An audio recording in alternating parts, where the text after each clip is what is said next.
Mutual trust ব্যাংকের প্রতিষ্ঠাবার্ষিকী উদযাপনে MTB foundation ও Yousef বাংলাদেশের যৌথ উদ্যোগে ময়মনসিংহে উদ্বোধন করা হলো MTB Yusuf skills training institute.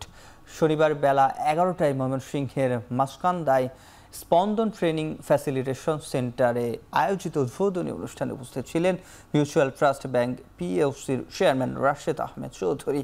এছাড়া ইউসেফ বাংলাদেশের সাবেক চেয়ারম্যান এ মতিন চৌধুরী সহ এমটিবি ও ইউসেফের বোর্ড সদস্য, কর্মকর্তা ও প্রশিক্ষণার্থীরা উপস্থিত ছিলেন। আলোচনায় জানানো হয়, কর্মসংস্থানের সুযোগ বাড়িয়ে তরুণ সমাজকে আত্মনির্ভরশীল করে অন্তর্ভুক্তিমূলক প্রবৃদ্ধি ত্বরান্বিত করাই এই প্রকল্পের মূল লক্ষ্য।